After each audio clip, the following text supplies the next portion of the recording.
Welcome to another week of Murph and Dirk Duke It Out. Except no Murph this week. Sorry, he's a little under the weather, so he will not be here tonight.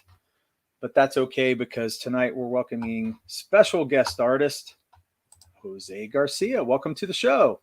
Yo, what up, Dirk? And hi, chat. What's up, Crazy Matt, Vhox? I see you there. Thanks for being here, guys. Yeah. Heck yeah, those guys are here all the time. Big part of the chat. We got good stuff in the house, Mo Biggs. Nice. So there'll be more that'll show up here in a little bit, but usually we get rocking and rolling and then they come on as we're chatting. So it's all good. Awesome. So welcome everybody. Good to see you all this week. Mo says, sorry to hear poor Murph got the cornhole fever. Yeah, lost in another maze of corn for sure. For sure. Yeah, I don't know. He called me this morning and said he was sick, so I don't even know if he went to work today. So we'll see what happens. Hopefully he feels better and we'll get to talk to him. But all right. Well, this week has been kind of interesting. Got a lot of stuff going on. I feel like I've been working mostly on my comic. Got some work on a page done, which is really cool. Nice. I've been trying to work on the logo redesign, which has been a real pain in the butt. I hate logos, by the way. Oh yeah, man! Like it's a whole different beast. You're drawing. You want to, make the best composition, the best anatomy, and then you have the logo, and it's a complete different, design thing, and make it fit together with all your drawings and stuff. It's kind of weird, right? Yeah. Well, and you think you're doing well. And then you hear Yeah. feedback and then you're like, crap, it didn't work the way I wanted it to. And then you have to go back to the drawing board, start over. I started looking at some other things, got some ideas, put it together. And then now I'm not getting the right aesthetic that I want. So it's not gelling with me right now. Yeah, it happens, man. Yeah, I have to redo all my logos. They go through many phases. I start drawing them by hand, and I usually end up just like looking for some cool fonts and just trying to, make something a little bit more kind of punk rock band kind of logo, kind of low budget, but still looking kind of cool. And I usually like that aesthetic, Yeah, I like your logos. I think they come out great. Tiger Blue looks good. Lumina Vhox looks good. I like both of them. So thanks, man. Crazy Mad says, congratulations on your big week. And that's what I want to say. Congratulations. Oh, thanks, guys. Yeah. Just got married. So, woo. Yep. Just got married over the weekend. And we're still dealing with some, with all the logistics from the wedding. There's still a couple of guests here on the house. So we still have some of the in-laws. They're going... they're staying I think up until tomorrow or maybe on Thursday, but yeah, it's kind of actually I just came here. I just arrived at the exact time that the stream was going to start because I kind of don't know when time zones are kind of weird because for you it's 8 p.m. right? So here it's 6 p.m. and I was like pretty confident that it was going to be around 10 p.m. Around here. And it was like, oh man, it's 2 hours earlier than I thought. And yeah, man. And I just had dinner with my in-laws, and I was just as I was driving home. Yeah, I saw your message and I was like, oh hell, it's starting right now. And yeah, man, I'm just arriving here home. I just literally I just power up the PC and just started seeing what's up, and I was like, oh shit, I only have like 10 minutes. But it's great. I know what that feels like. Yeah. I feel like I rush sometimes to get the show started. I'm if we have dinner or anything like that, I'm trying to get back in time. But usually we'll have dinner at home. But sometimes if we go out, it's Taco Tuesday, so we have Taco Tuesday here. Nice. So that's what we did tonight, me and my wife. But awesome. Wasn't so much a rush tonight. It was really nice. Cool. Crazy Mad said the honeymoon is over. Yeah. Yeah, man. Yeah, it is. But it's awesome. It's awesome to be doing something outside of in real life, hanging with good friends and with Right. family, outside all of the YouTube, all of Oh the man. yeah, all of the artist community. It's kind of nice. I really enjoy the small moments I have outside of Right. outside of CG, outside of comics, YouTube, and all that stuff. Yeah. You got to take your breaks. And Yep. it was nice for me. Like, I had a cousin of mine who contacted me who has not been in contact with me for a while. We just kind of, I don't know, we had things going on, and, Hmm. but we finally connected again. And, Nice. we, and we're both drummers. And so we connected over drums and we started hanging out and going and looking at drums and doing things, drum oriented. And, it's been a great break. It's been a good, like, a lot of fun, and you got to have those mental breaks from the Yeah, comic man. thing, A breath of fresh air. Yeah. Yeah, it feels good to get away from it. So many intimate dinners shared by Murph and Dirk were interrupted by a notification that their show was about to begin. Hurry, Murph, get in your office. Yes. Actually, it's Murph fumbling over his microphone. He can't get it on most of the time. So Jose's finished 2 pages since the show started. Yeah, no doubt, man. You are fast. I do know that. I am working on a page right now, so I think I will have at least one finish before we finish the show.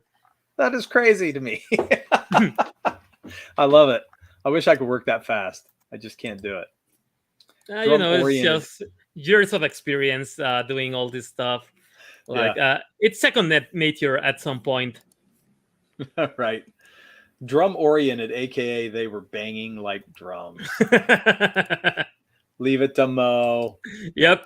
Oh my gosh. Okay.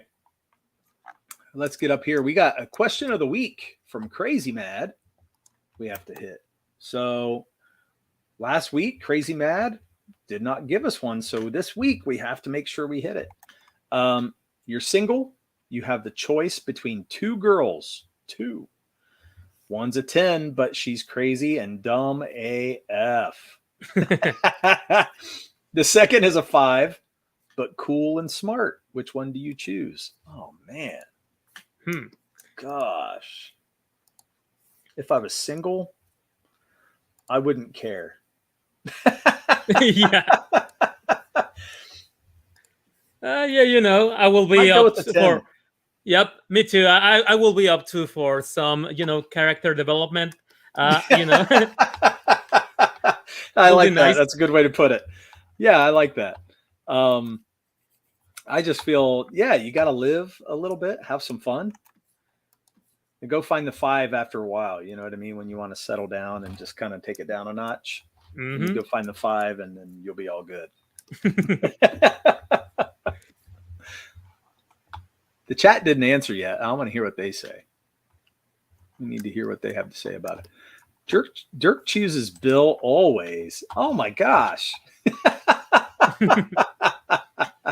You're saying Bill was a 10? Is that what you're saying? Crazy man? I didn't know you liked Bill so much.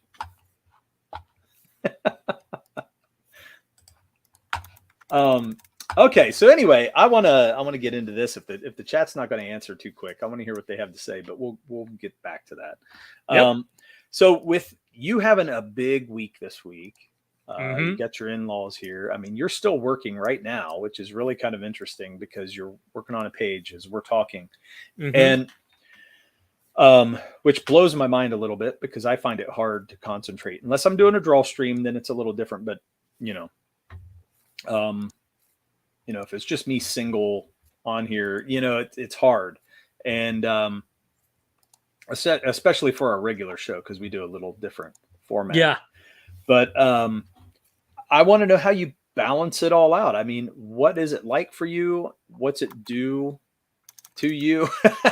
What's it do to your family? I want to hear some things about that. Just how do you make it happen? Yeah, so I've been working like kind of like my whole life, and I really want to make comics full time and all that stuff. But I've been working right now pretty much as the last maybe 5 to 6 years. I've been working on animation for big projects on DreamWorks, on Netflix, and all that stuff. And they always pay a pretty penny. But on my own situation right now, I'm kind of finishing kind of this 10-year kind of big journey that I've been having since I start buying my house at 24, 25 maybe. So I was in a position where I have where I was in debt. Like I was Sure. in I think by today's standard, I don't know, it will be around $1 million in debt. So Wow. yeah, Oh my that's a lot. gosh. Yeah, so I inherit my dad's house. So he built a really, really big house, but the government tried to took it away from us. So they gave us either the options of losing the house to the government, since they wanted to build, they wanted to demolish the house and Oh, build really? some condos, because we are pretty close Ooh. to the hospital zone here in Mexico. So we have Wow. all the big hospitals. So So they were kind of like the mafia. They were going around from all these hospital zone, and they were looking for people that had debts, that had some trouble with their ooh. paperwork and all that stuff. And they started, kind of doing all these. How can I say it? Kind of like swatting with all these cops, and Okay. yeah, it's kind of like swatting, So but were yeah. they pushing you? They were trying to push you and force you and make you feel like you had to give in to what they wanted? Is that what they were doing? Yeah, they Okay. were straight up taking up houses from people that Oh, haven't that didn't pay stuff. So a couple of neighbors did lose their house like that's forever. terrible. Yeah, and they Yeah. demolish the houses, and they make some condos and all that Hmm. stuff. So whenever they come to my house, we got kind of like this deal of whether we paid our house kind of like full price again after my dad passed away. So the thing was that the insurance companies went broke, so they didn't pay the mortgages. So Okay. I inherit the mortgages when I was like 25, and Ooh. my dad had like two or three, and then they They put just up. tack it on, right? Yeah, they Tack it stack it all up. on. Yeah, Hmm. and then a law was passed here in Mexico by one of our presidents, in which you are paying kind of like I don't know how this works in the U.S., but in Mexico you can have like 3-story talls of your Okay. of your house, and kind of like a lobby, like a lower story, but that doesn't count. Okay. So whenever you have like 4 floors, you pay, you get taxed as if you have like, as if you own a building, So I Yeah. was, Right. so the amount of money that my dad paid was for a house, but I was Okay. being charged as a building. So, Ooh. Oh yep. my gosh. Yeah, and they gave us like 10 years out of 10 years deadline to pay all our stuff. So I did pay, but that's $1 million right now. But Wow. I come from Mexico, where the kind of like one of the highest paid salaries for artists is like maybe $1,000 per month after Okay. taxes. That's considered like like a great Really job. good. Yeah, Yeah. but Yeah. yeah, I have to be paying around 10,000 US dollars every month plus my expenses. So Ooh. ever since I was like 24, 25, I mean, I was making like maybe two grand a month. So I wasn't doing all that well, but the situation kind of kind of pushed me to start working these insane hours and all that stuff. So and I started learning how to earn a lot of money. So it took me around 2 So months to that's bring crazy to my me, man. yeah Yeah. yeah. It's I mean, crazy, man. no, I'm not going to say. I mean, I know debts are, that's normal. That's what a lot of people are dealing with. I'm dealing with it. I mean, a lot of people are in debt up to their eyeballs until they're, Yeah. old. But that is that is just an insurmountable amount of debt. Yep. That sounds absolutely insane to me, what you're saying right now. It So was crazy. Yeah. how are you making enough to get that paid off? That is just incredible. I already paid it off. It took me 7 years. How did you I do that? So the thing was that I started learning business since I was kind of on my 25. So I started earning whenever my dad passed away. I was earning like $2,000 per month. Yeah. But then I realized that that wasn't enough to pay for for the basic services, for Yeah. food and Right. Right. for the power, the likes to stay on. So what I did is that I Like, took some business courses, and in 2 months I got myself from making 2,000 to 12,000. So in 2 months I had to learn all the, it was kind of like this crash course of how to sell my art. So what I okay. did was start going into these business courses. I started investing, reading, and I started learning about all the stuff that's happening all the way around. And Okay. it was easy enough. Actually, it's easier than it looks like that Okay. to double or triple your income, because whenever you have an impossible goal, your brain kind of focuses only on the things that are gonna help you, right? If you Oh if yeah. you if you only need to Crazy. earn twice as much as you do right now, it's gonna be harder because you don't need to change all that much. You will have to do the same stuff, your same routine. You maybe just need to change something here and there. But whenever How you did have you to do, sell that much art? How did you make it that much? Like, I understand selling Mhm. your art and getting it to sell and pushing it through. That's, that's marketing and sales and things like that. But how did you get that much? You know what I mean?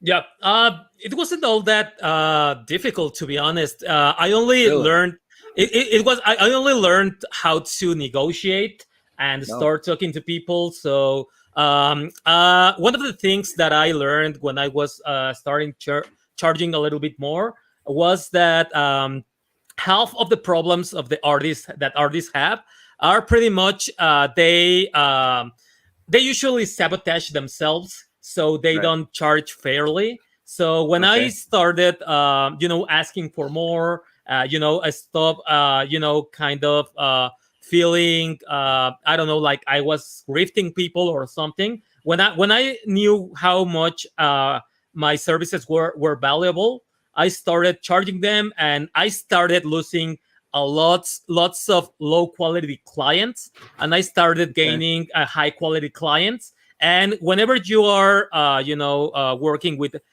people that pay the big bucks, they usually are within a small circle. And if you Right. do your work kind of correctly, if you get a good impression, if you help them the right way, they will Right. start introduce you to more and more people, and you start living all those lower kind of cheaper jobs that you usually that artists usually um, are stocking within the first 5 years. And Right. you just start grabbing all those big money, all these big really uh, High yeah profile.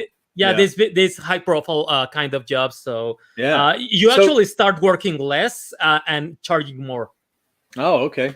So was this with working like in movies? So you say DreamWorks, Netflix, things like that. Was that where it was at? Is that where those higher profile jobs went to in the Yeah, entertainment industry? Yeah, they all started here in indie comics. Okay. I was doing indie comics since 2019, and I mean 2011, I believe. So Oh wow. since 2011, 2012, I've been doing indie comics.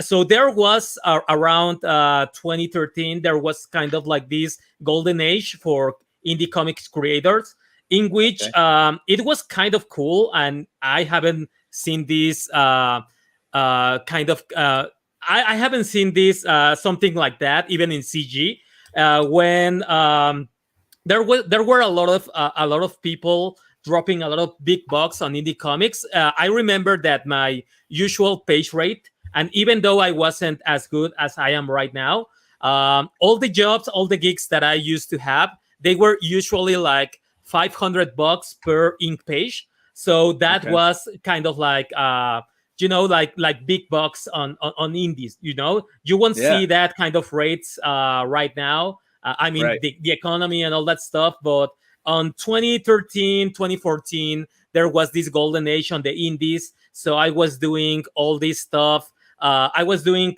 maybe like 4 to 5 books. Plus, I was starting getting into animation, where I have like this full-time job. And since Yeah. I'm very quick, I was doing kind of both.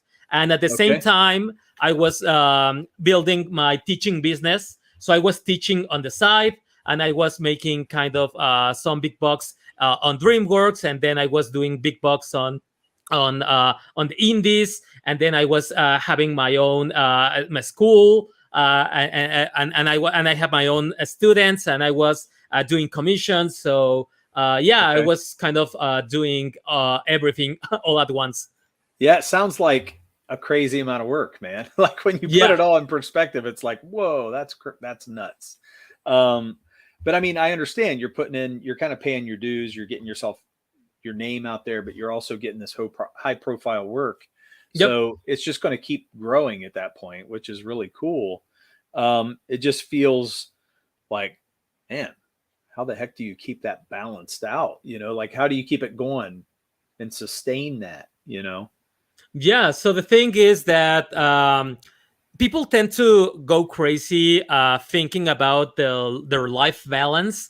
They see it as in the micro, let's say over the week, right? Like on the Yeah. micro scale, you think that I have to be balanced. So from Monday to Sunday, I have to work, see my family, see my friends, work out. I have to be on this stream. I have to do all this other stuff. And if I don't do all of this stuff in 1 week, I'm kind of a failure, and people tend to Right. get Right. have that micro focus, right? But Yeah. I see it on the macro scale, in which you will spend some time, usually years, you maybe on this kind of being productive. I call it monk. I call it monk mode, in which you go silent for a couple of years. Maybe you don't see enough friends, you don't have enough Right. interactions with your family and all that stuff. So you have to keep quiet for maybe a year, and then Okay. it will balance out on the macro, because the next Yeah. 3 years you will have enough time to see all your friends, and it balances out. Whenever you see it from from a long distance, you will see that you have spent the same amount of time being with your family and your loved ones, being Right. healthy and all that stuff. And at the same time, you will see that it's the same amount of time when you're working. So It's interesting you say yeah. that because when you're talking about that, Hmm. um, I think whenever I first started drawing Ballad of the Celestials back here, I took a while and I was just drawing, and it felt like almost every weekend I was just drawing. I really wasn't doing a whole lot other than that. And I mean, my wife wanted to kill me, you know what I mean? Yeah. Because I Yep. wasn't doing a lot other than that, and I wasn't very active, so it wasn't as healthy as I would like to have been. But I I do know what you mean by going into that monk mode where you're focused, you're just wholly into your zone, and you're just doing your thing going forward, and you're pushing towards getting that goal of getting that book further along, Hmm. further along. And so you're building like a base, you're building Yep. that foundation of, whatever it is. It could be, like you said, you did animation, or you were doing the Yep. school. You started a whole school to Yep. teach. And so, yeah, building that foundation. And now you're kind of riding the wave of building that foundation for the school, right? Yeah, yeah. I mean, I already surpassed my income from Netflix and DreamWorks, and I already have like maybe around 200 or 300 students lined up for my next year classes. So that gives me a lot of leeway. Yeah. Since I'm only working like maybe as of right now, I'm only working like maybe how many classes I have, like maybe 16 hours a month. So Okay. that 16 hours right now are enough to make a little bit more than 10K, and I have kind of like the rest Wow. of the month, free for making all this kind of crazy stuff, making comics, and I want to build a YouTube. So, but the thing is that. To make this possible, I have to go full focus on some stuff. Yeah. Yeah. Like I have my family. I have my wife. Then at the time she was my girlfriend, but I Right. was very honest with her, and I told her like from these next 2 years. I'm gonna go. I'm gonna go full on productivity. I'm gonna focus on the things that I want. I mean, I wish I could stay and be, and get on live streams, make friends, and all that stuff. Yeah. But Yeah. we have some stuff to plan for the baby. I want to have enough money for the baby. Right. I want to have a buffer. I want to finish fixing the house. We are finishing maybe tomorrow. I think it's the last thing about fixing the house. Okay. And then I wanted to finish all my contracts, and I wanted to have this foundation for the school. So Right. even though I know that CG requires a lot of time and all that stuff, indie comics requires a lot. I Yeah. decided not to go full time on CG because I was like, I'm doing this. I'm doing. I'm all my classes. I'm doing all these payments. I'm doing all this buffer, all this stuff, and I'm getting really good at it. And I don't want to break that flow. So Okay. even if it takes me another 2 years, once I finish that, I can actually go back into the community and pay them attention as the way it's intended to. I don't want to be disrespectful and only give them kind of like kind of like I don't want to be distracted whenever I want to go back into selling comics, into making Right. friends. So I tend to be very focused on what I want, and until I finish that, I can come back and do some stuff. Yeah. No, I think it's a great plan. I mean, the thing is, your wife, she knows what she's getting into, and she, when she was with you, she knew what you were, setting your goals for. So I mean, Yep. that makes a lot of sense. Mm-hmm. And it's really great to hear an artist be positive about the income that they're going to have. Because especially in your situation, whenever you have this much or had Yeah. this much debt, and then to know that you're going more into the positive side of it, it's pretty crazy to think about. And It's awesome. over Yeah. here, yeah, and here it makes me feel like it gives me hope, but it's like that's not what I've experienced. You know what I mean? Yeah. It's always the starving artist thing for me, whether it has been music or whether it has been art, and it's super hard to keep it going. It's a fight to constantly just keep going at it and plug away because you know we haven't seen the money, we haven't seen the positivity of sales and things like that. So Mm-hmm. that's a really cool thing, man. Yeah, Learning man. business is paying Yeah. off. Yeah, so I would recommend, trying to learn some business right now because that helps a lot. Uh, Since actually reading some audiobooks, maybe something on how to talk to people, on how to kind of save money and all that stuff. Even though the language is for people in business, trying to get their own, most of the business stuff is kind of real estate and all that stuff. But you can translate, and you can kind of pick some of those some of those lessons and convert them into the art. Into the you can find some ways to translate those to kind of this artist language that we have, and it's gonna be awesome because you can be super creative with that, and you start understanding that the more you learn, the more you invest in yourself and your own skills, the more it's gonna pay off. So it's awesome. Right.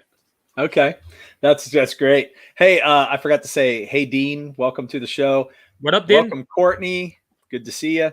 And we got Jason Black on the show now. So welcome, everybody. And they're cutting on me looking like a starving artist. Yep. Oh, gosh. I got 4.5 hours sleep before the neighbor's dog felt the need to start panic barking at the wind. Yeah, my dog does that sometimes. It gets crazy.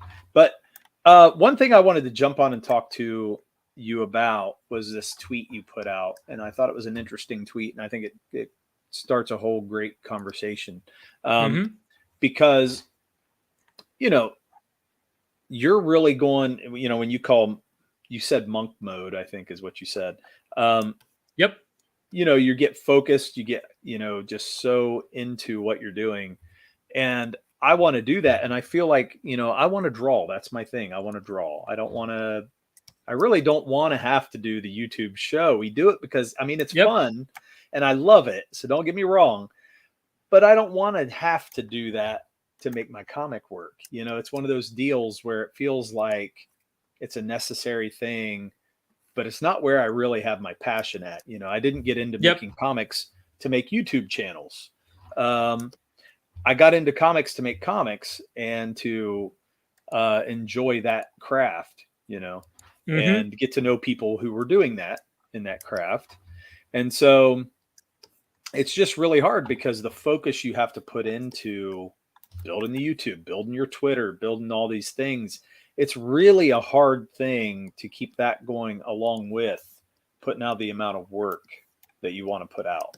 And that's what you say here. I think I'm going to share some of it so people can see it. Hopefully they'll be able to see it. Let's see. I don't know if it's big enough. Let me look and see.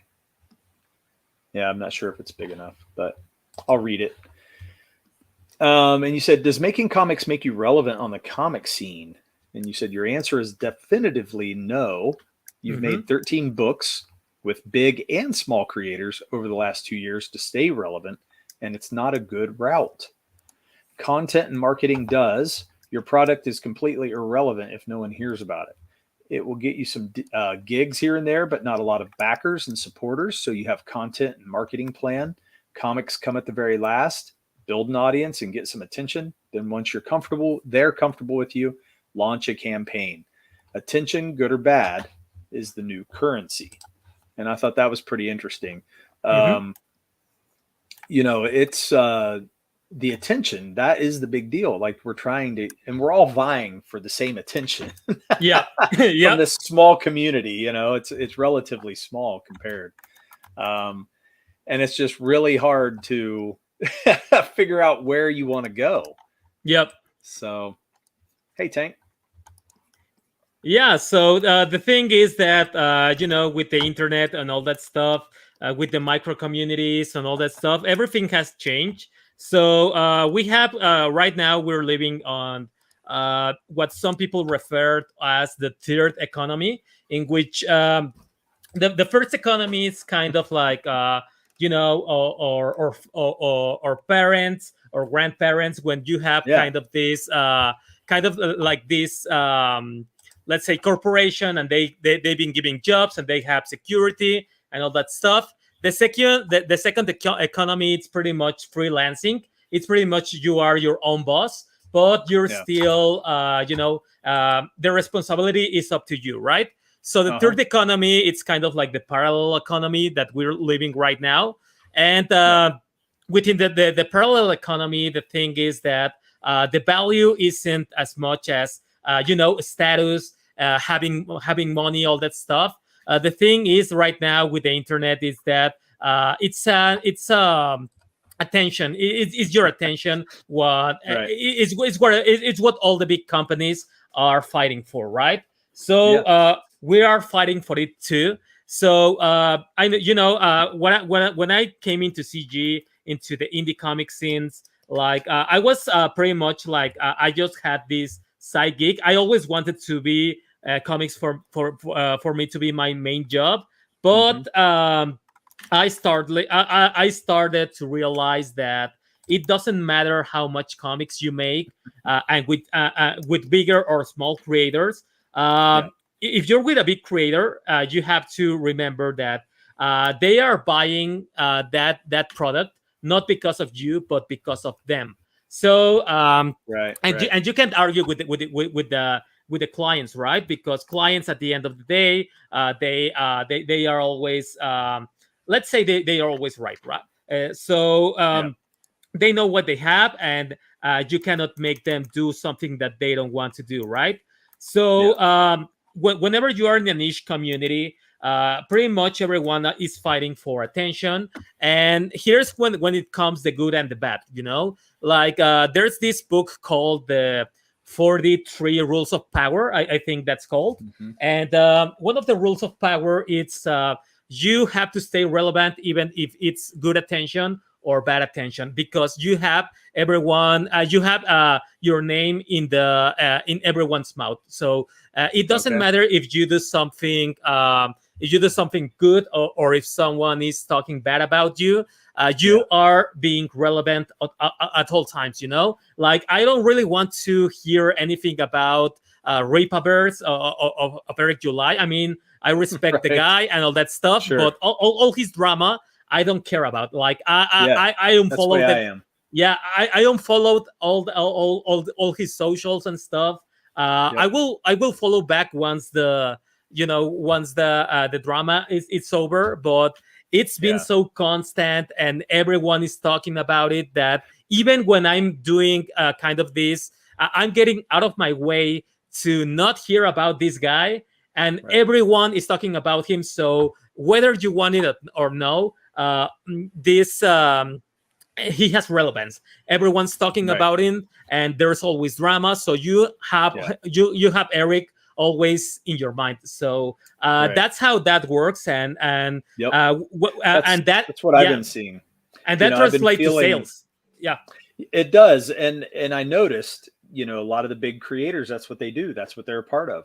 They're part of this big drama pretty much all the time, even amongst themselves. It feels like they even do it amongst themselves. It's like a wrestling match. They're writing this drama that they want to do. And they just keep it going, and it's over the dumbest stuff that I've ever seen. And I really hate it. I hate every minute of it, to be honest. I get bored by it.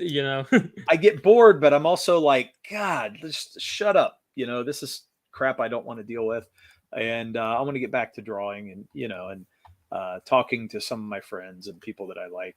I don't want to deal with this crap. So, but customers do like that. So they do. They like the drama.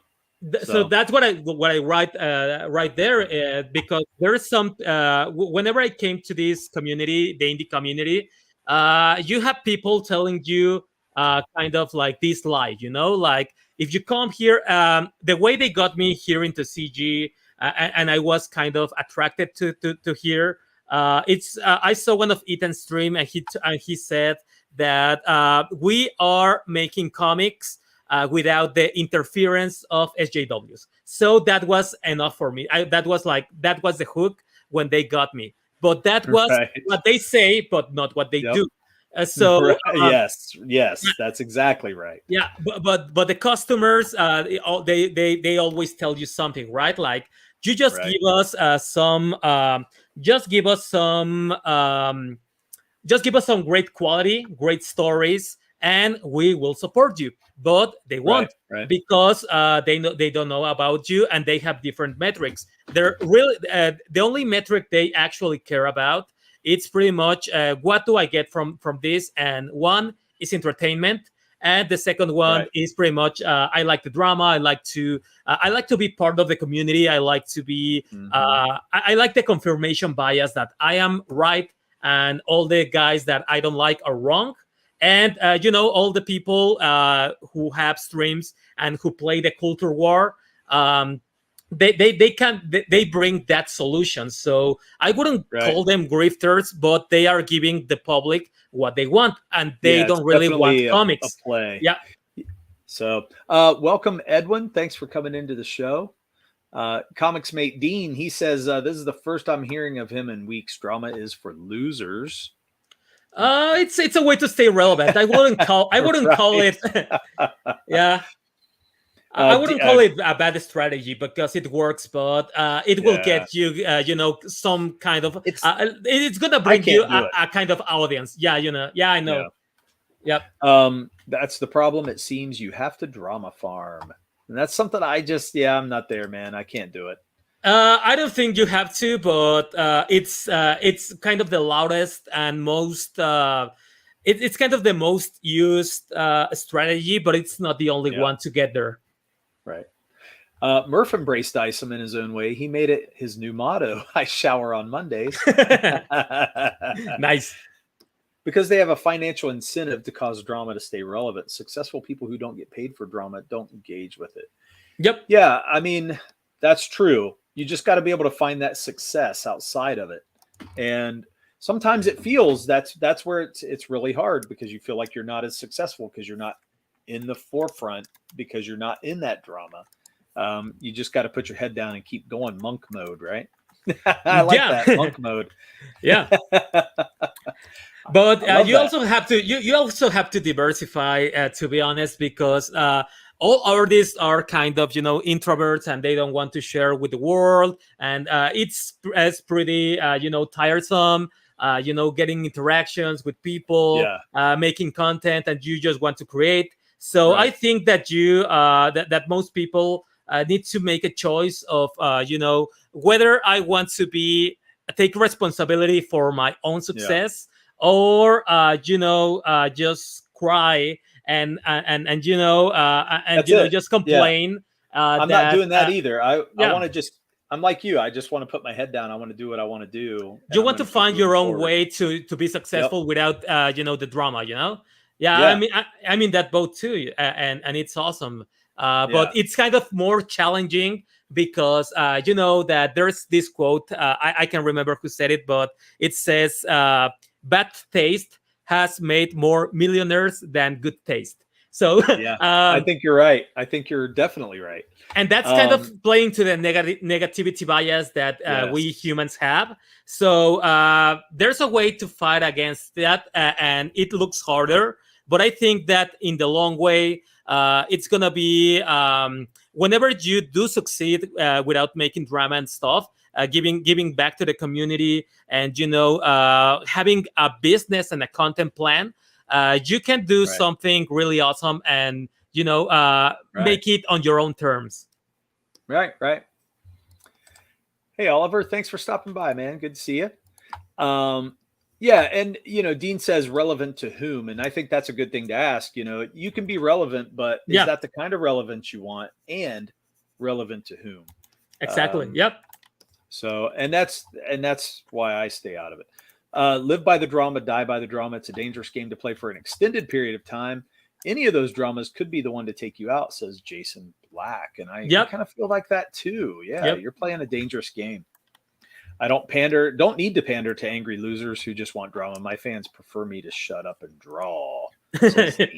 But Crazy Mad says, "Nuh-uh, not me, Dean. I like my angry ranting, Dean." Yeah, that's fun too. And talk about comics. We like when you talk comics. Yeah, that's right. I mean, that's what I want to. I like talking about the craft. I like talking about, like we said, work-life balance. We're talking about how this all works out in our life, and building a channel, it does take a lot of extra work. It is a creative space. So you're being creative with it as much as you're being creative with your comic. Yep.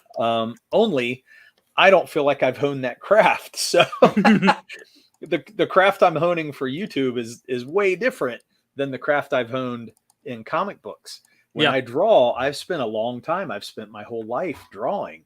I haven't spent my whole life trying to make a YouTube channel. And so it's almost harder in some ways, in many ways, I guess, to grow it and to do what I would like to do with it, Yeah. So the thing is that both mediums are pretty much a way to communicate, right?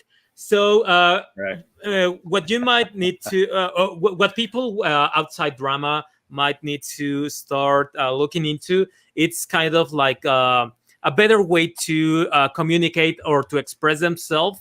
It's clear and it's not mimicking the voices of others, right? So you cannot, if you do, there was this big lie here in Comicsgate that was pretty much like, if you make a channel, if you go to the chats, if you do the circuit, you're gonna be successful, right? If you are constant and all that stuff. But the thing is that if you make a new channel and you're trying to mimicking the other bigger channels' voices, you are competing at their own game, and you're pretty much not. You're a drop in the bucket, and you're not making any change. You're not growing the audience. You're not being of service. You're pretty much just trying to copy what's worked for other people who has other skill set than you. Mm-hmm. Yeah, I feel like that's kind of where we've been sometimes. We're trying to keep up. We're trying to make sure we're relevant there, and it's not always hitting the mark. And it is hard to stay relevant sometimes when there's so much good content out there. There are some really good shows that we know of. And so to compete with them is pretty tough. Mm-hmm. But, and once again, I think sometimes it's really hard for me to wrestle with the fact that I got to put some effort into this show when all I want to do is draw. You know what I mean? So it keeps going back to that. It keeps going. I keep pushing back to that part because I'm like, it's a hard piece. It's really hard to wrestle with myself. Hey, Matt Fowler's here. Thanks for coming. What up, Matt? But yeah, I mean, and he says, congrats to the newlywed. Awesome. Oh, thanks, man. Yeah, it was awesome. Yeah. Dirk's Chook video changed everything. He did a Chook video? I do have a Chook video. I have not aired yet. Crazy mad. So it's going to come. I just have to, I want to put some stuff in. I want to put some flair into it. I don't want it to just be a Chook video. I want it to be more than that. So no, but whenever I mention how long it's been, he claims it's already been done and he's just waiting to unveil it. See? Oh, that's amazing. Danger Vanessa, thanks for coming by. Good to see you here. Chook video win. All will be unveiled. See, I'm just going to keep going back to that. I missed last week's show, Mo. I was almost so disappointed I missed it because I thought he released it. Yeah, not yet. Not yet. I don't know what the Chook video is, but it's all I want to see now. Now you guys are going to overhype it. It's not going to reach the potential. It's all good. No, so Jose and I are talking about work-life balance, and also how to make yourself a little more relevant in the comic scene, and also being able to do that and then still be able to get your work done, get your books out, get your, do the things that you really want to do. And it's really a tough thing. And just to go back over what you were saying, monk mode, I still love that saying because you were talking about monk mode. Mm-hmm. You just got to put your head down and keep going forward and do your thing and not worry about what everybody else is saying, which is what Dean was also saying here. And I do feel like we march to the beat of our own drum. I don't feel like I try to be like everybody else. I mean, I think we're doing our book, we're doing our show, but that's about it. I mean, other than that, we want to make some friends. We want to have some fun. And I almost think that's better than any of the rest of it. Yep. I don't care about the drama. I'm not going to drama farm. I I've had people try to pick fights with me online, and I just leave it alone. You know what I mean? Yeah, it's not worth my your time, you know? Yeah, I don't even respond. I'm like, this is not worth it. And, it's keeping me from the thing that I want to do. So yeah, I'm the same way. Like I get some weird message or something, and I never check like Twitter. Like I check my messages every Sunday maybe over the weekends, and whenever I check, like everything that has died down. So I don't even notice half of the time. Yeah, yeah, and that's it. I mean, I don't get involved in the drama either, and I try to stay out of it. Every time I see it, I don't even watch the videos most of the time. Sometimes I'll check in just to make sure I'm not missing out on too much, but it's rare. Yeah. Give the fans what they want. Oh my gosh. Well, Murph isn't doing the show. Yeah. And we know what you're talking about, but we want the chook. Well, it's too long. It would take up the whole show, guys. So I will do a video on it, and I want to make it good. Get some little extras put in there, put some music to it, have some fun with it. So when it's put out, it'll be a good time. Let's say that. I can't take Dirk seriously when he complains about being a starving artist, knowing he's just sitting on chook. I'm not complaining. I'm just saying it's I'm trying to balance my life out. You know what I mean? Like my wife talks to me all the time. She's like, you sit too much, you're doing this, you're doing that. You need to be up moving. I even took up playing in a softball league, an adult softball league this fall, just so I could get up and do things and be active again, because I needed to actually go and exercise and run and do those things that I don't normally do over long periods of time. And so, I think when we get into our hobbies, we're drawing, we're sitting down, we're not really focused on, I don't know, all those peripheral things that probably would make us healthier, Yep. And, well, you have to make it part of your routine, I think. Yeah. Because right.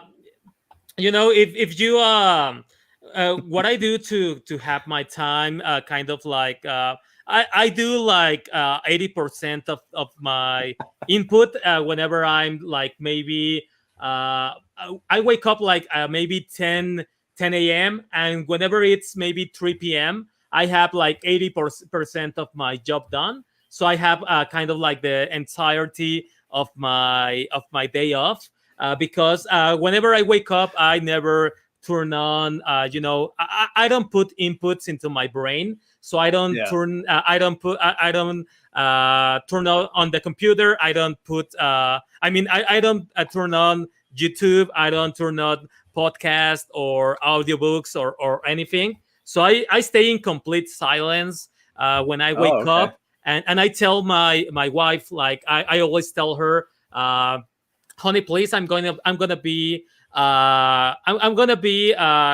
working from this time to this time. So if you could help me with all this stuff that's going on around the house, I could finish earlier. And if I finish earlier, if I finish everything right, get everything right, I will be on my best mood. So I will serve you better if I'm in my best mood, So I will be kinder to you. I will be kinder to the baby. I won't get mad or all that stuff. So the thing is that we are very honest.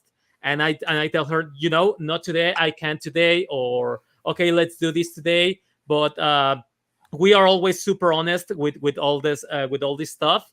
And that helps a lot for your productivity, because I do everything I need to do whenever I'm starting my day. And from 3 p.m. onwards is pretty much just the other stuff that isn't very important, right. Taking out the trash, all that kind of stuff.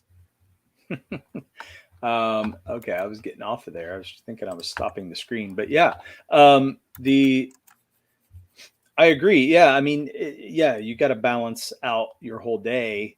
And, for me, I go to work. I have a day job.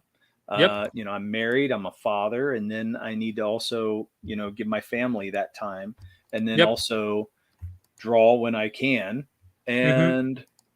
and get out of the damn house. You know what I mean? Yeah. I got to be able to do things. So it's a hard thing to do. But I agree with you. I think building that foundation is very key to getting things up and off the ground. And these guys are talking about Chook, and I know you don't know what Chook I is. don't, but it's Okay. funny. Yeah. It's a funny character Mo Biggs came up with. In fact, I think Casey, my wife, had said something in the chat. She did a misspelling, and it became a character that Mo ran with. And he came up with this whole backstory of what Chook was. And it's a pretty funny character. And we're going to do a video because we had this whole stream where they were making up the whole lore of Chook. And Nice. so it's going to be a good time. But that's one thing I feel like our channel does have. So even though I may not have a big base of followers, I think we have some of the best lore that I've Yes. seen on any show. And the reason I say that is because we've had several catchphrases, several ideas come up, and we have some of the best people in the chats come here and they put their ideas out there. And I'm not making that up. I really feel that. And and I think we kick ass for that. So I'm going to tout it. It's awesome. Have you ever heard of ARO? Yes. I need a piece of ARO. Yes. There you go. And that's one of Mo's well-known IPs, right? Mm-hmm. Chook, look at that. Chook is his best. There you go. So it's in the line of that where he was coming up with a character for it, and it's really fun. Beautiful. Chook makes Steel Wolf look like Sprint Chicken. Oh, that's good times. Well, okay. We have run over, the amount of time I wanted to talk about our other stuff. I want to give you some time to talk about your campaigns that you're on, because you came on the show to talk about 2 campaigns, right? Yep. Now. And so I want to give you the chance to talk about whatever you feel. If you want to hit Lumina Vhox first, or you want to hit Tyger Blue first? I think I will go mostly with Tyger Blue.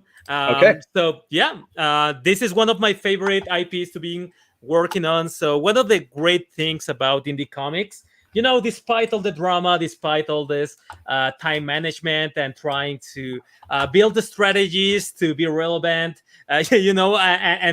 Just going crazy trying to sell stuff. You stumble with some great and amazing people, kind of like Matty Fowler and all these guys. I think it was Dying Days of YouTube that did the trailer, and we've been putting out this series, Tyger Blue. I got to work on Tyger Blue 2 with Narwhal, Bond Claus, with Clint Stoker, and Mike Barron. So so we have like a great roster, a great roster of writers. I'm always the artist, and the concept art is real cool. The Art of Two does that, and I stumble with this amazing project called Tyger Blue, in which we have these all these kind of melting pot of crazy stuff. We got the mobs, we got genetic experiments, we have you have now the gods, you have Tyger, who is kind of like this enforcer of the mafia, who is actually kind of like this Nazi experiment. You have all these melting pots of stuff going on Tyger Blue, and it's one of the most fun I have in comics in a while. So this pretty much Tyger Blue 3 takes right after Tyger Blue 1. So in Tyger Blue 1, there was kind of like this island of Dr. Moreau, kind of like this battle royale in which the winner will be the new mafia enforcer. So Tyger Blue, kind of after kind of this bloody battle against his brothers, he kind of comes up on top. But the thing is that he cheated death at the end, and that was not supposed to happen. Oh, okay. So on volume 3 of Tiger Blue, it's pretty much this scenario where you have Tiger Blue and you have this ox face and this horse face, which are gods for, I think it's the Chinese mythology. So these guys think since Tiger Blue was supposed to be dead on issue 1, they felt cheat. They felt like that Tiger Blue souls, it's them. So the gods, from the underworld, from hell, are trying to get back Tiger Blue soul, since it's rightfully theirs. So Okay. we have all this story about how Tiger is pretty much surviving the gods, and you have this scenario where he comes back, and now that he's the mafia enforcer and all, you have him rounding up the mafia, and it's pretty much Nice. the mob versus the gods. So it's That's gonna pretty be cool. I like it. yeah, it's gonna be kind of a crazy story. We're gonna develop a little bit more about Tiger's personality, and and it's gonna be a lot of action, Yeah. and we're gonna do some really great So stuff. Yep. I know Murph got this book and he really liked it, and I didn't get to get it. It's on my list to get, and I need Nice. to do a catch up tier, so I need to do that. But it's things have been tight, so this is on my list of things I want, and I haven't been able to do it yet. So, but I really do love the art of this, and I like the idea of it. Thanks. The story of it. So it's really cool to me. And this is kind of the fun. This is one of the funner things that I've seen come out of CG. The idea of it, and so it intrigued me from the beginning. Yeah, man. So Whenever I I'm saw definitely going to Matt, jump in this one. yeah. Thanks, man. Yeah, we really appreciate it. Since Matt reached to me and he showed me all the concept art for Tiger Blue 1, I knew that I wanted to work on that project. Oh, that's cool. I had a couple of people asking me around if I was willing to work with them on their comics, but I actually had like maybe three options, but I decided to go with Tiger Blue because the other ones were kind of a little bit boring to my taste. Like I've been doing kind of YA stuff before CG and stuff, so I had a couple of YA options to go there, but I said like no, I actually want to make something look real cool, and this is the first time that I did this kind of black and white style, kind of more I think it's rendery. Awesome. Thanks, man. And that was all created just for the Tiger Blue project, and it's gonna be it's helping me getting further with my own artistic abilities. So I always take on the projects that seems fun, and that are gonna push me to the next level on my art. All right.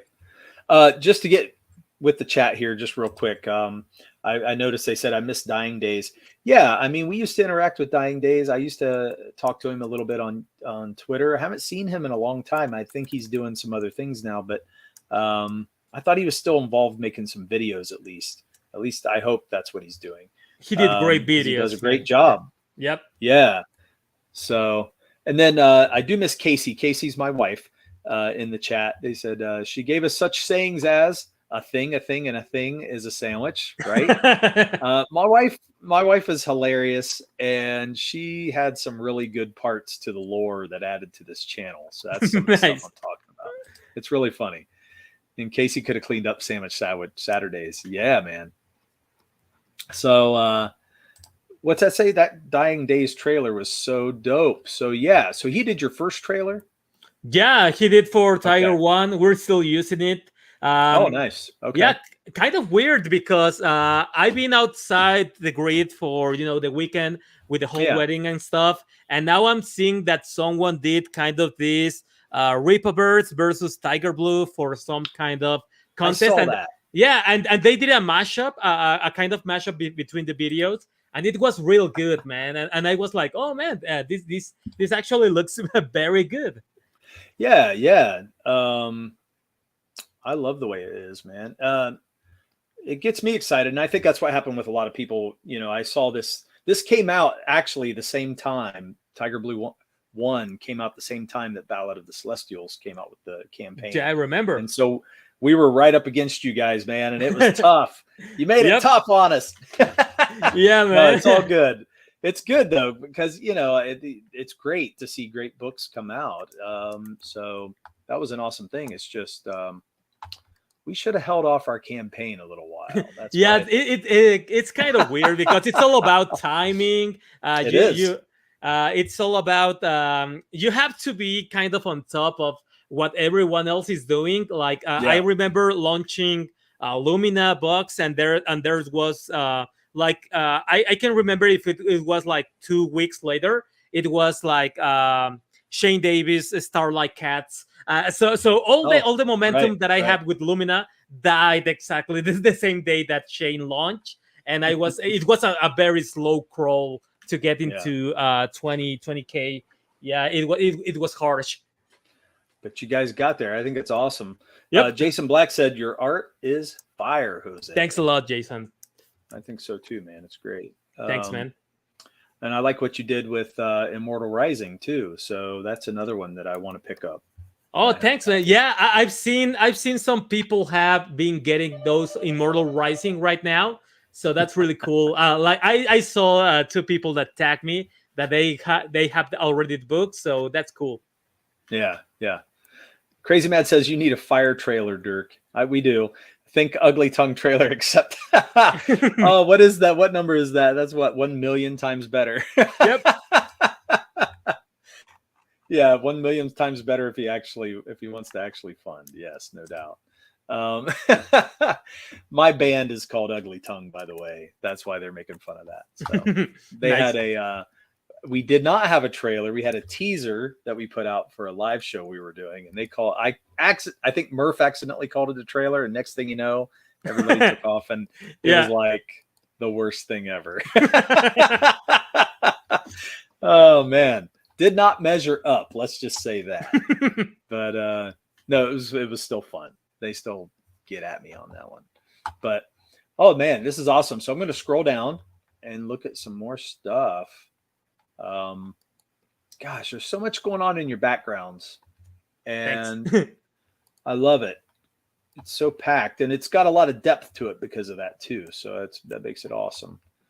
I really want to make this Tyger book 3 book because it's gonna be set in the city, and it's something weird that I haven't been doing in a lot of books. Is that there's always the comics I work on are usually set in the jungle, in the mountains, but never in the city. So I'm pretty excited since I really love drawing cities. I really love doing the backgrounds and all this stuff. I'm really excited for Tiger Blue 3 since everything happens in Chicago. So it's gonna be, you have like this kind of unique architecture, and you have kind of this very you have this kind of great set dressing that you could put around the story, and I'm very excited to start digging into that. Right. No, yeah, it's really developing. I mean, it's some of these characters, man, they just got so much going on. You really got to take your time and look at the page because there's so much on it. You know what I mean? Yep. It's awesome. I love it. I love it. I like the different effects you're using too, with like the smoke and the backgrounds even. So it's got this real textured background with cartoony clouds. Yep. Yeah, the cartoony cloud. It's so interesting because it almost has like a realism and then a cartoony look to it. So it's really fun. Oh yeah. Yeah, that was a commission for Sumo, and he allowed us to put it on Tiger Blue 3. So yeah, this was actually one of my. I mean, this is the digital version, but I've been drawing digital for the last 15, 16 years. So I haven't been doing kind of original art. And Sumotori, he kind of he commissioned me for for an original art piece, and I came Okay. up with this. And this is actually, well, this is the digital version, but it exists. There's an original piece of art that exists, with real ink on paper and with some Sharpies. Oh, So nice. yeah, so he got me back into drawing traditional again, which Oh, that's was one of nice. my, yeah, man. And I love working traditional. I do it Yeah, a little less because it's faster sure. going digital, but that's some of the awesome stuff that you can find on the indies, that it will Hmm. get you doing stuff that you actually love, and so yeah, I Yeah. mean, that was the best excuse that I could ever have, and I love that it was with Tiger Blue. Yeah, that's really nice. For me, I draw traditional mostly for the pages, but Hmm. then I find that I do want to go more digital sometimes, just for speed, Yeah. um, because I feel like you can do some smoother things and put it out quicker. It's just you don't have anything physical afterwards, so there's a downside. Um, but as far as work goes, I think I would be more productive. Yeah, man. Like you can actually do. There's some mangakas who actually just draw digital the sketch, and they print it out and then just ink it on the light box and all that stuff, which makes the process faster. So you can have Yeah, both of best of both worlds. right. I feel responsible for Bancroft's gatekeeping of sumo. He sees that Mo in his name and automatically looks away. That's awesome. I want Nice. speed, and then I think Bancroft ignores me because Dean calls me his best black friend. Oh my gosh. Oh, that's funny. No, this is great, man. So on the campaign, um, this is the new cover, right? Yeah. Is that what this is? Okay. Oh, that's a poster. That's a poster Oh, it's a by poster. by Shadowhawk. He's been doing some really awesome stuff, and I Yeah, think it's man. gonna This is be up there with the campaign. So we're gonna have there's a catch up tier for volume 1, 2, and 3. There's the poster, and down there's gonna be like this huge ass statue of Tiger Blue, made with the art of Ton de Bois, which okay. who is uh, Matty Fowler. What he's doing is that he's representing this Konami artist. He did all this original art for the Super Nintendo kind of video games like Contra, Castlevania, all that stuff. And he did a cover for us for Tiger Blue 1. And that statue, Okay. and that was made into this cool ass statue. So it was awesome, and it's down there. If I you remember scroll seeing the down, statue. It's great. yeah, and Okay, it's it's down here. huge. Yep, it's down there, but it's huge. Okay, that's some of my Oh, there it original is. art. Yeah, Okay. there it is, and that's big, man. That's like really, really big. So Yeah, Matt compared to has, the hand, yeah, you can see the scale. yeah, yep, It's very nice. Love the yeah, man, detail on it though. It's awesome. Be great to yeah, see it painted. yep. So awesome stuff. So tell us about the campaign a little bit. What are people getting? So Oh, people there it are is. getting Wow. Tiger Blue 3. I think there's a digital for people who are, for people that are international backers. So there's that Okay. tier down there. It's gonna be 52-page comic pages, so it's gonna be all black and white. I'm gonna do the art. I do everything from pencils, inks, and the colors. There's still some of the last figurines from Tiger Blue 1. So there's these action figures with Tiger Blue and the Crack Rock from the Crack Pack. So All you right. have That's awesome. yep. So you have these different versions of Tiger Blue with different colors, with different Crack Okay. Rocks. So you will you will actually will if you buy more than 2 or 3, you can bound them together, and you can make this magical mythical crack rock that will get you it will get you a visit from Dwag. Eventually he smells the crack rock. He has a map for the crack rock. So your prize at the end of the day I is love it. hanging out with Dwag and Yeah. join him on his quest Dwag's for awesome. Yep, for the bigger crack for the Right. crack planet, So it's awesome. Yeah. Yeah, and we have Fantastic. we have all that. We have some So Matty Fowler did some of the he has some Genesis cartridges, some mock-ups, some Super is that down here Nintendo. too? Yeah, I believe that there are up there. I think I think they were on they're here. I at thought the I beginning. saw them too, but Yeah, I think they're at the I'll beginning of scroll the up and campaign. see. But those are awesome. I think I have the Super Nintendo one, and it looks real Yeah, cool. I'm not seeing them. I'm not seeing them right now, but we'll get there. Yep. Is it on Fund My Comic where you see them? I think you guys have this on Fund My Comic? No, I think it's just right now on Indiegogo. Just Indiegogo. Oh, okay. Fowler says that it's the secret tier. Okay, so it's not in the campaign. Okay. Yeah.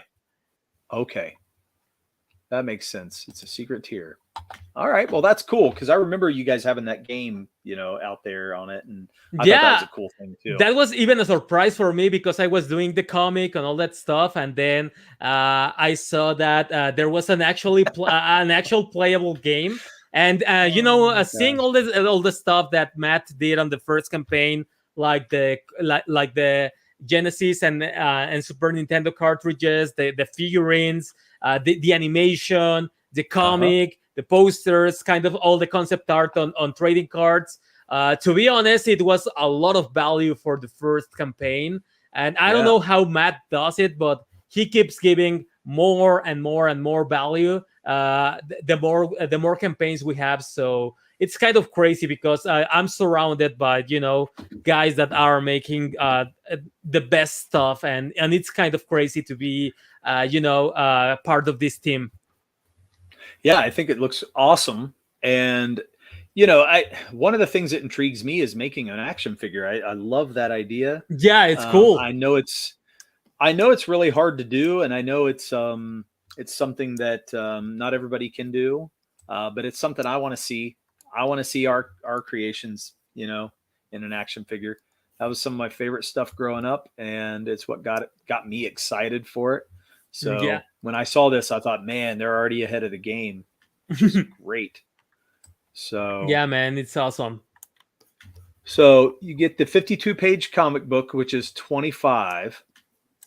That's 52 for 52 pages for Tyger Blue 3. Digital, you can get the first printing, which is pretty cool because that to me is a pretty big deal for a lot of people. Nice. Yep. And I love that first cover too with the face on it, man. I love that. Oh, thanks, man. Shot of Tyger Blue. All right, Tyger Blue books 1 through 3. Okay, catch up. That's a catch up tier, and then the sketchbook. Oh man, that's awesome. Yep. There's gonna be a statue in the book. Man, it is a lot of good stuff. Oof. Yeah, we want to make the trilogy one of the I think it will be a milestone here on Indie Comics, having at least 3 full books completely done. I think that will be kind of like something to be proud of. Having the trilogy, we have kind of like this first arc of Tyger Blue, and maybe if people still like it, I mean, I'm up for making as much books of Tyger Blue as needed. I love this character, so if we can get this funded and we can make more stories, more books, I mean, I will absolutely love working on Tyger as much as possible.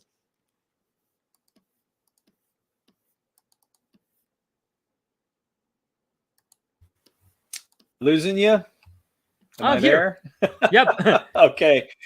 You know what? My son is probably thinking, well, it's been long enough. He's streaming for a while. I'm going to start downloading my games. When he downloads, man, it kicks my internet like right out. Yeah, So that's probably what's going on. Have to get on my son after this. So I'm gonna, I'll look at that action figure. I don't know if I'll put it up here on screen unless you guys want me to.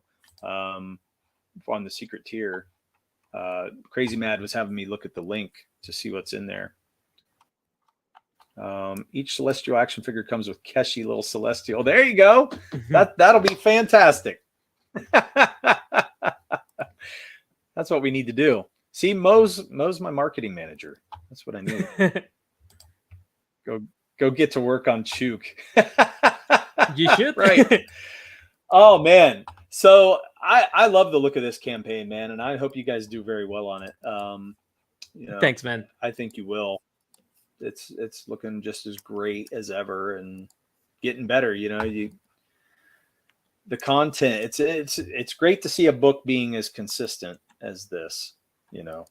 By issue 3, seeing the same art. Same quality. That's really great to see. So yeah, man. I mean, are you wanting to show Lumina Vhox? Yep. Yeah. Are you wanting to show Lumina Vhox at all? Yeah. Let's do it. We can do that. We'll do it before my son kicks us off. Right? Yeah, man. Yeah. Yeah, I actually have some PlayStation games on my downloaded right now because there's today we had Metal Gear Solid the collection, so I was really wanted to get into that. So as we're talking right now, it's downloading. So after I finish, I'm gonna play some Metal Gear. But yeah, man. So Tyger Blue and both a lot of fun. Lumina Vhox. Well, I'm gonna let you go. Yeah. Okay. I'm gonna let you go here in just a few minutes, but I thought I wouldn't give you a chance to do this. But Bancroft, welcome, man. What up, Mike? Coming in. Those posters Shadow Punk are doing are great. Yes. I've seen a few of the things that he's doing, and yeah, man, he's like finding a little niche there. Yeah, and I've seen it. He's done it for several IPs, and I'm going, man, he ought to do that. That ought to be his thing. Yep. I think he's making it his thing now. So I'm gonna have to hit him up and have him do something because I think it's awesome. Metal Gear. Yep. So you're playing Metal Gear. That's what you're playing. Lies of P, Metal Gear, and I'm finishing Aliens Dark Descent. I'm on the maybe 10th mission out of 12. So yeah, I always have time to play my games.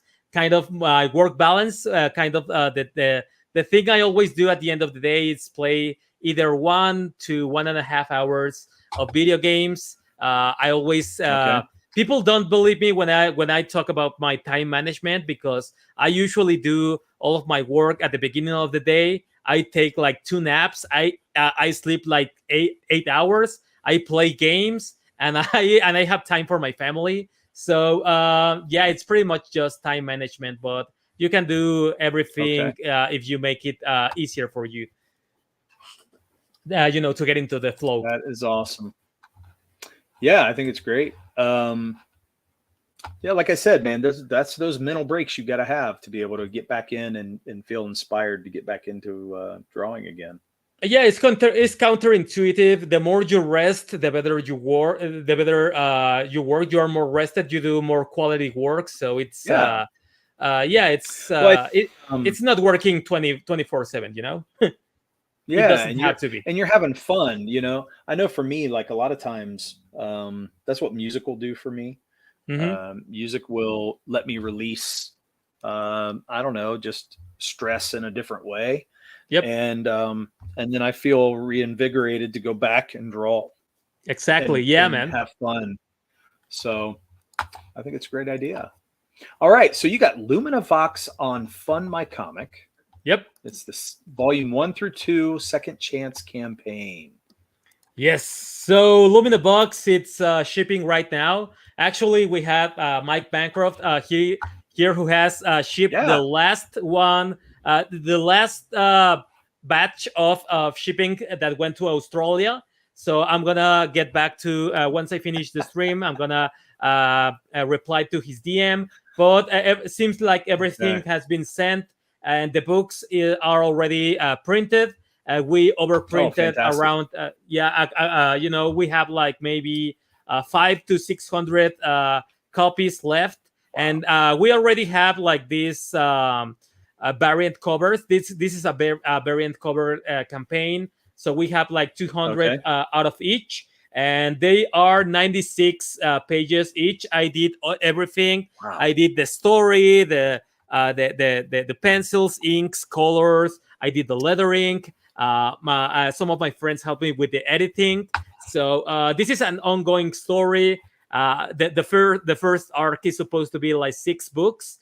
So I have written up to volume maybe 18.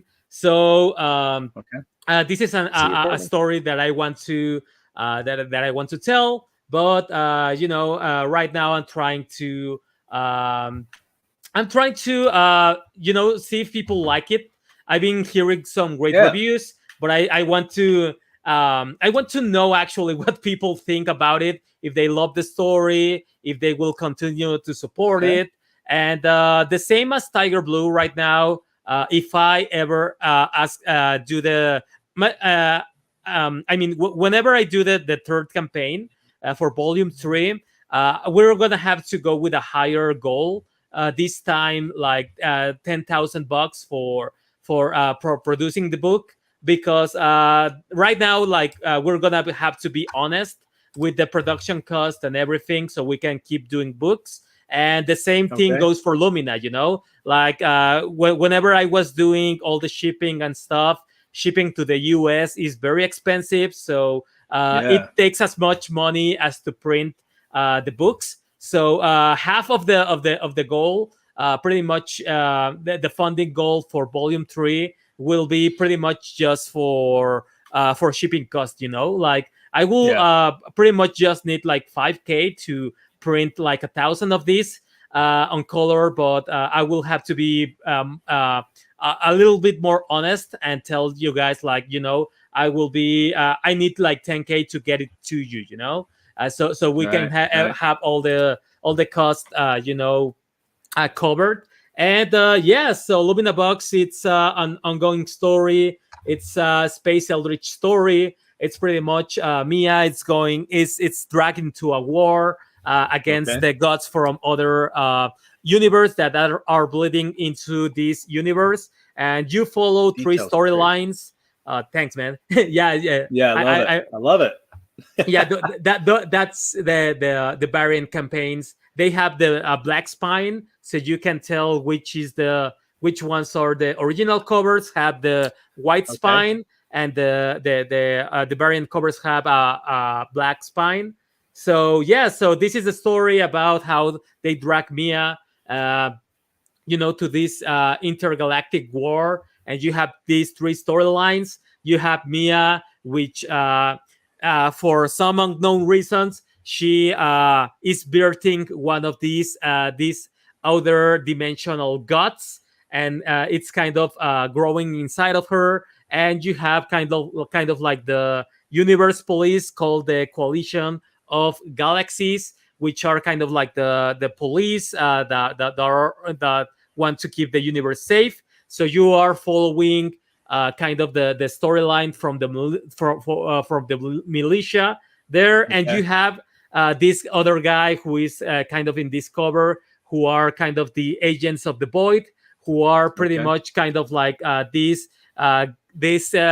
entities in the universe that hunt these strange gods, So so you have like these 3 factions. There are 3 storylines that that interact within one with each other, and it's got a beginning, a middle, and an ending. So it's gonna be a great story. So I hope that people like it.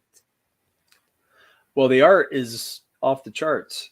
Thanks, man. So, and the color itself, I mean, the color just, it enthralls me. I'm just sitting there lost in the details and looking, and I'm loving it. So I've kind of watched this from afar and seeing you draw some pages and, talk about putting some stuff out. Mhm. And I love to just see that happen. But now that it's all done, that's when I'm like, oh man, Yeah. I do want to get my hands on this. Yep, I you really still do. can, and we're shipping. Since all the books have been printed and all the first and second chance campaign have been fulfilled, like if you order right now, like in a couple of days, maybe 2 or 3 days, your order will be shipping. So that's the cool thing about having all this ready to go.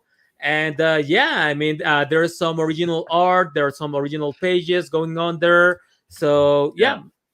it's great, man. Boy, seems like having 2 campaigns is just a lot to balance. It's kind of crazy, isn't it? Yeah. Yep. But I it's have really been putting nice. more emphasis on Tiger Blue since I wanted to get funded, Yeah, and right. this is already It's a shipped and second fulfilled. chance. Yeah, So it's a second chance. yeah, So um, man, look at that page. That's great. What a great panel. thanks, man. So Yeah, dynamic and so much detail. It's crazy. you have to thank animation for that. It really helps Yeah, you with your speed. Yep. Yeah, man, once I you're love it. drawing like 500 drawings just to have like maybe 10 So seconds of animation, like making a page is like really fast. yeah, now let me ask you: is this something that you want to see animated eventually? Not really, but I really like the cell shade style. Like, Okay, it's incredibly easy it's not time consuming to color this way. So that's what I choose doing cell shade.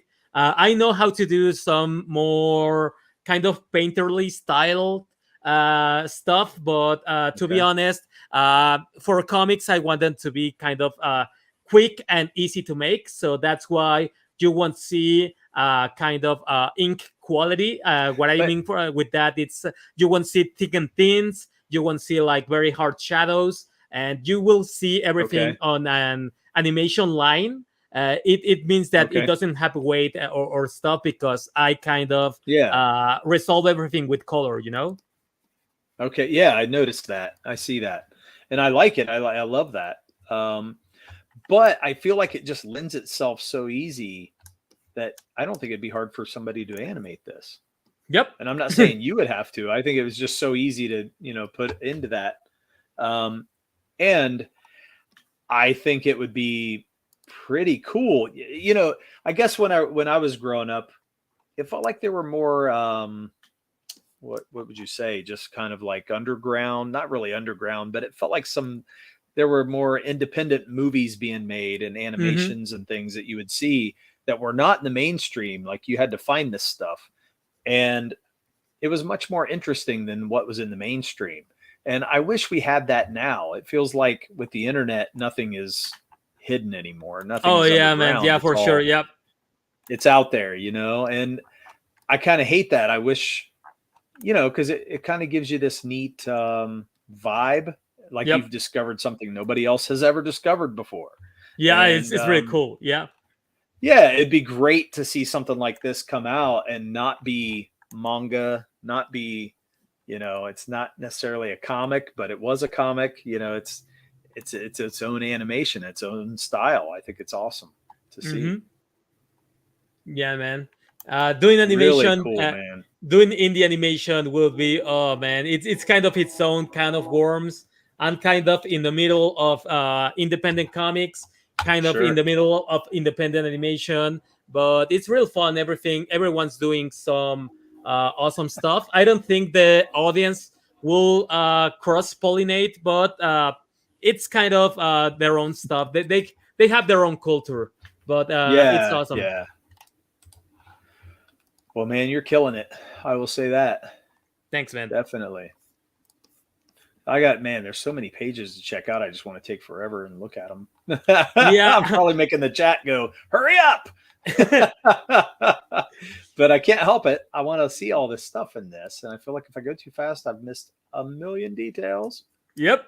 So I'm trying to get through it. Oh, wow. Look at that. That's great. Um, Yeah, man, this is fantastic. Well, if they don't like the story, they're definitely going to like the art. How could Yep. you not? My God, Everyone keeps telling me that it's super trippy. So I don't know it what is. they mean by that, but I really hope they like it. Well, it's almost surreal. I mean, I think there's so much going on with the colors and everything, and there's so, you know, there's detail, but there's not detail. You know what I mean? Hmm. Yep. Um, by the way, you like you said, you resolve a lot of things with the color, but because there's no cross hatching and everything, your eyes don't really stress to find out what's going on. So you can see it, but then you realize, and your brain kind of processes it all and shows you, wow, this is a big picture. There's a lot happening there. Yep. Um, without having to put that detail in it. It's really cool because I think your brain fills in the rest of Hmm. it. Very nice. I love it,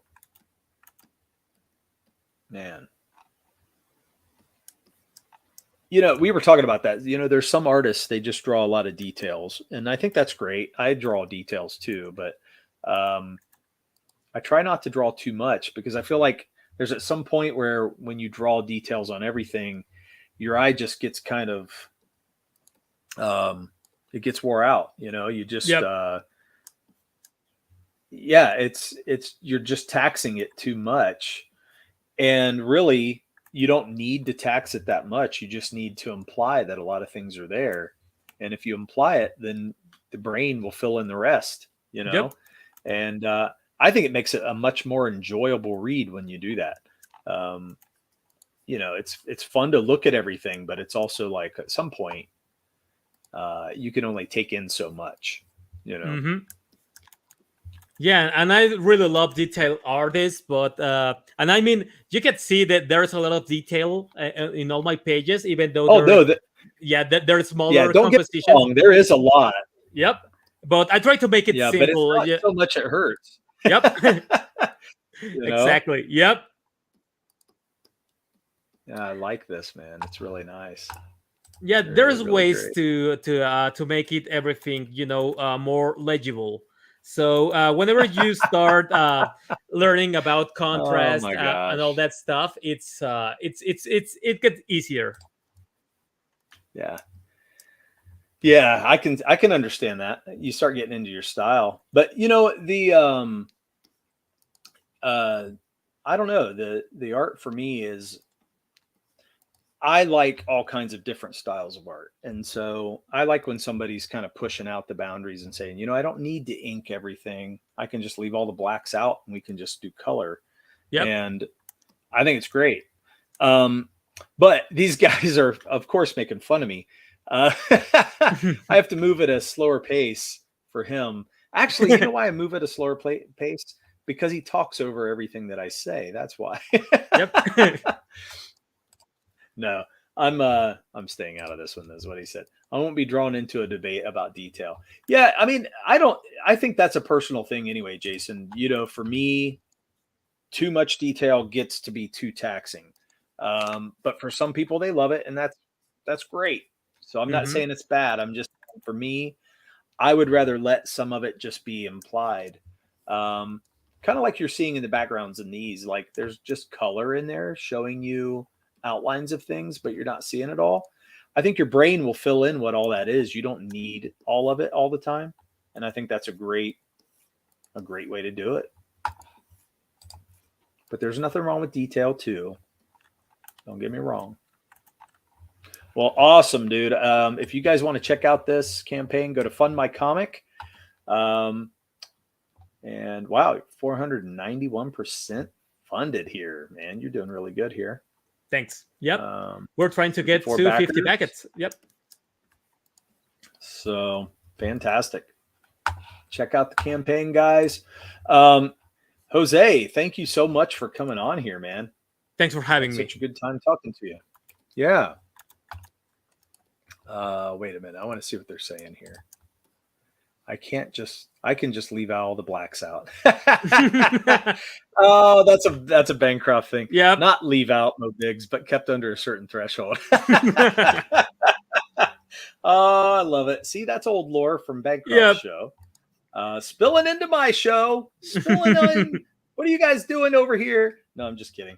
It's great. I love it. I love that you guys all came in here this week. We had a good talk. We'll have to rub it in Murph's face that I had more people in the chat here today than whenever he was here last week. So we'll do that. No, hopefully Murph feels better. He's been sick. And so he'll be back next week, hopefully. And we'll get, we're going to have our Halloween show and some guests. And so, or at least a guest. And we'll have some fun. So, Jose, good luck on both campaigns, man. It looks like you're just killing it right now. Thanks I'm a going lot, to try man. to get them as soon as I can. Awesome. And if not, I don't know. I'm going to keep pushing until I get them eventually. But it's going to happen one day. So, but all right. Well, you guys, thank you so much. We'll see you next week. And everybody have a great time. It sounds like Dean might be streaming, so go check out Dean. I'm not sure. Nice. And then whoever else you can find. So I guess we'll see you then. Bye. See ya, chat.